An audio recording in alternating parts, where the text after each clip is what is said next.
মানুষের জীবনে কখনো কখনো রিয়েল লাইফের থেকে বড় হয়ে যায়। কখনো কখনো মানুষের জীবনের ঘটনা সিনেমাকেও হার মানিয়ে দেয়। এই রকমই একটা সত্য ঘটনা, যার পরিণতি হয়েছিল খুব মর্মান্তিক, সেই রকম একটা ঘটনা আমি আজ আপনাদের বলবো। নমস্কার বন্ধুরা, আমি কনুক বলছি। এই ঘটনাটা আজ থেকে বহু বছর আগে ঘটেছিল। সেরকম মর্মান্তিক ঘটনা সাধারণত সিনেমা পরিচালকদের জীবনে বা অভিনেতাদের জীবনে খুব বেশি একটা ঘটে না। তবু এই ঘটনাটা একটা ব্যতিক্রম হিসাবে আপনাদের কাছে তুলে ধরব। বলিউডের এক প্রযোজক পরিচালক ছিলেন বৃষ সাধনা। বৃষ সাধনা বেশ নামকরা প্রযোজক পরিচালক ছিলেন। তিনি সব বড় বড় শিল্পীদের নিয়ে ছবি বানাতেন।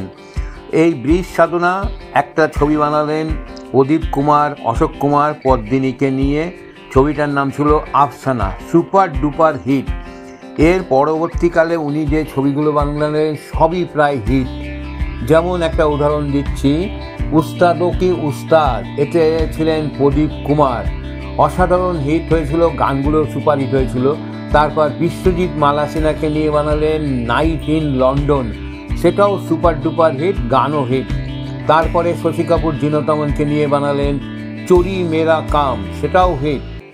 এরপরে উনি বানালেন সবচেয়ে বেশি হিটওয়ালা যে ছবিটা, যেটা আপনারা অনেকেই দেখেছেন, ভিক্টোরিয়া নাম্বার 203। দারুণ একটা সাসপেন্স থ্রিলার মুভি ছিল সেটা। সেটার গান, গল্প বহু বছর মানুষের মনে থেকে গেছিল। গল্প বলার ধরনটাও ছিল খুব সুন্দর। তো এই প্রযোজক পরিচালকের একটা পিছনের ঘটনা বলছি। এই প্রযোজক পরিচালক কলকাতা থেকে একটা নায়িকাকে নিয়েছিলেন। সেই নায়িকা অ্যাকচুয়ালি ছিল একটি বাইজি বাড়ির মেয়ে, তার নাম ছিল সাইদা খান। তাকে নিয়ে এসে উনি একটা ছবি করলেন কাঁচ কি গুড়িয়া, সেটা খুব একটা চললো না, ফ্লপ। এরপরে ওই নায়িকা আর একটা ছবি করলেন কিশোর কুমারের সাথে, তার নাম ছিল আপনা হাত জগন্নাথ। যাই হোক, এইভাবে চলছিল, কিন্তু সাইদা খান খুব একটা ভালো অভিনেত্রী ছিলেন না। তো কি করবেন, সেই সময় এই প্রযোজক পরিচালক বৃষ সাধনা তার প্রেমে পড়ে গেলেন এবং তাকে বিয়ে করে নিলেন। বিয়ে করার পরে তো আর তার নায়িকা থাকা হলো না। তিনি বৃষ সাধনার ঘর সামলানোর জন্যে ব্যস্ত হয়ে পড়লেন। এরপর বৃষ সাধনা এবং ওই সাইদা খানের এক ছেলে ও এক মেয়ে হলো। এইবার আমি যে ঘটনাটা বলছি, সেই ঘটনাটা এই ওনারই ছেলের নাম ছিল তার কমল, পুরো নাম কমল সাধনা। এই কমল সাধনা এবং তার আরও দুটো বোন ছিল, তাদের নিয়েই একদিন সেই মর্মান্তিক ভয়ঙ্কর ঘটনাটা ঘটে গেল, যেটা সিনেমাকেও হার মানিয়ে দেন। বৃষ সাধনার একটা রোগ ছিল, রোগটা মূলত মেন্টালি। সেটা হচ্ছে, বউ তো মুসলিম, বিয়ে করলেও ওনার প্রচণ্ড সন্দেহবাতিক ছিল। সব সময় সাইদা খানকে আহ্বান করতেন এবং সন্দেহ করতেন। তারপরে হলো কি, একটা সময় ওনার সব ছবি পরপর ফ্লপ করতে লাগলো। উনি মদ্যপান করা শুরু করে দিলেন। এদিকে বাজারেও ধার দেনা হয়ে গেল। আর সঙ্গে সঙ্গে অহেতুক যখন তখন রাগে ফেটে পড়া, কথায় কথায় রিভলভার বার করে বউ ছেলে মেয়েদের হুমকি দেওয়া।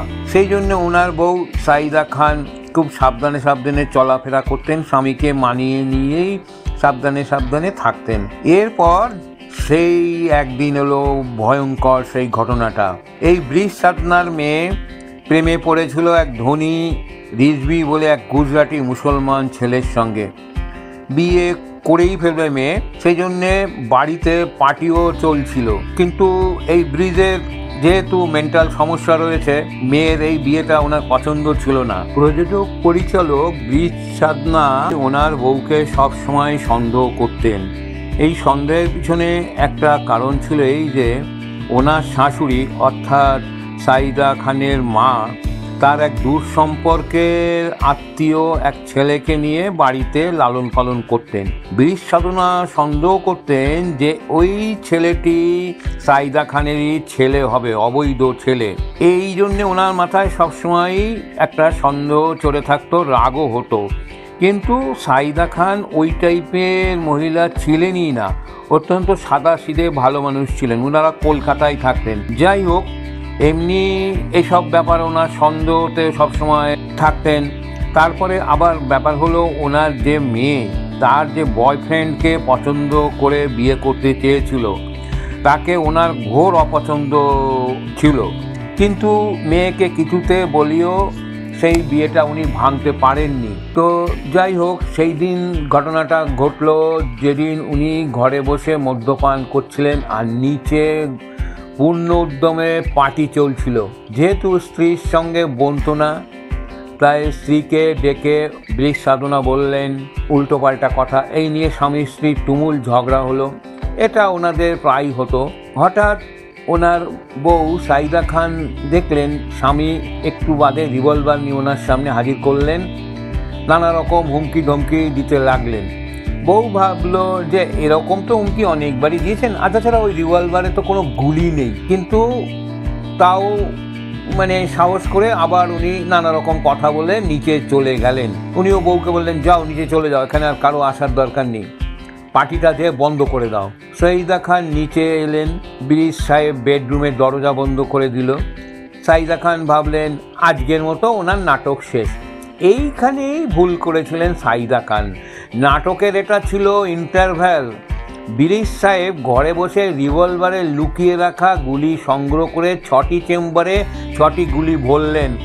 তারপর বেরিয়ে এসে সাইদা খানকে ডেকে প্রথমে তাকে গুলি মারলেন বুকে।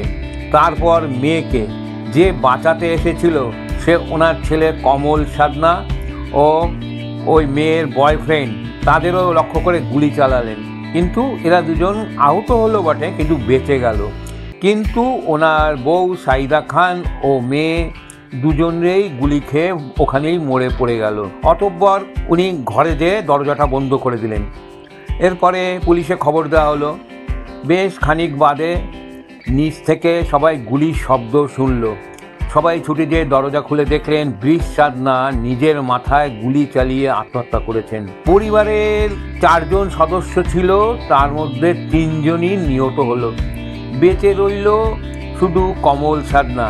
এই সেই কমল সাধনা পরবর্তীকালে কাজলের প্রথম নায়ক হয়েছিল।